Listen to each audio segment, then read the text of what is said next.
P T I کی موجودہ حالت دیکھتا ہوں تو مجھے ایک اشروں پرانا بھولا بسرا واقعہ یاد آ جاتا ہے۔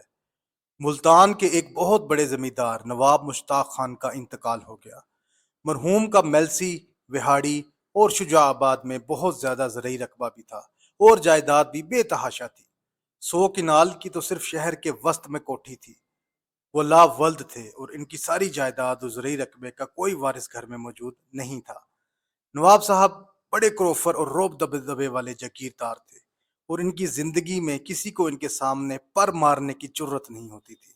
تاہم ان کے بہت سے قریبی عزیز ان کی اس دنیا سے رخصت کے منتظر بھی تھے اور عالم خیال میں ان کی مختلف چیزوں بشمول زمین، جائیداد، گاڑیوں اور کتوں پر نظریں گاڑے بیٹھے تھے۔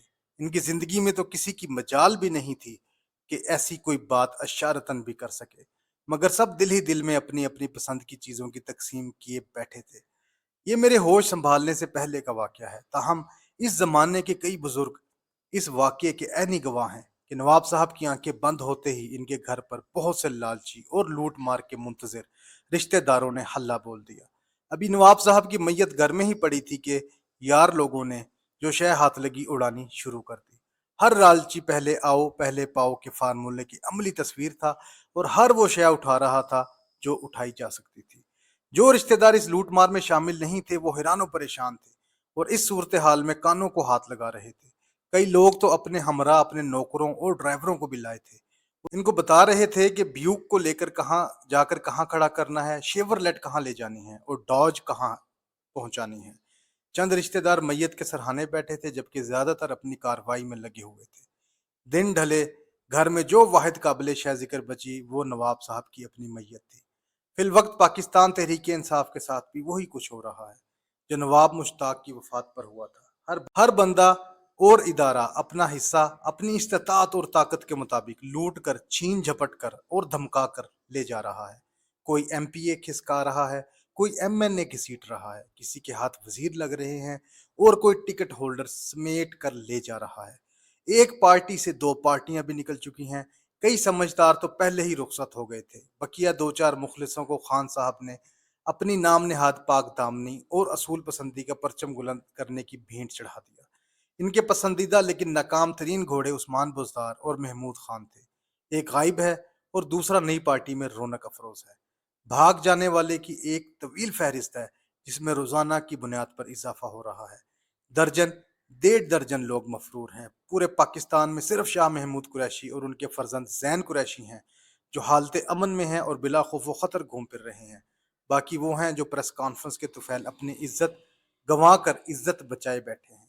نواب مشتاق اور عمران خان کی ایک قدر مشترک ہے اور وہ یہ کہ ہر دو حضرات کے ساتھ جو کچھ بھی ہوا اس کا ذمہ دار کوئی اور نہیں، وہ خود تھے۔ راوی گو کے قابل اعتبار نہیں، مگر کیا کریں، صرف یہی ایک راوی میسر ہے، سو اس پر بھروسہ کرنا پڑا ہے۔ اس زمانے میں ملتان کے تہذیبی رواج کے مطابق چوڑیوں والے گلی محلے میں پھیری لگاتے تھے۔ مجھے اب بھی یاد ہے کہ یہ چوڑیاں فروخت کرنے والے مرد بھی ہوتے تھے اور خواتین بھی، جو رنگدار کھلے گھیرے والے گھاگرا پہنے، کلائیاں چوڑیوں سے بھرے اور سر پر مخصوص ٹوکری رکھے گلیوں میں آوازیں لگاتے تھے۔ ونگا پوالو ونگا، چوڑیاں پہنوا لو چوڑیاں۔ کبھی ملتان کی گلیوں میں ونگا ڈالنے والے یا والیاں آوازیں لگایا کرتی تھیں اور مسی مساق کے گھروں کی دہلیز پر میسر ہوتا تھا۔ میں اس مسی مساق والے ناپید کلچر کا گواہ آخری نسل سے تعلق رکھتا ہوں۔ اس نسل کے رخصت ہوتے ہی بانسی کے کچھی کے آخری سرے پر سرخ رنگ کی چپکی ہوئی خشک مروڑی نما لپسٹک کو اپنی آنکھوں سے دیکھنے والے ختم ہو جائیں گے۔ اس چھوٹی سی ڈرم سٹک نما لپسٹک کو خواتین پہلے تھوک لگا کر گیلا کرتی تھیں اور پھر ہونٹوں پر لگا کر انہیں سرخ کیا کرتی تھیں۔ کیا سادہ اور آسان سا میک اپ ہوتا تھا۔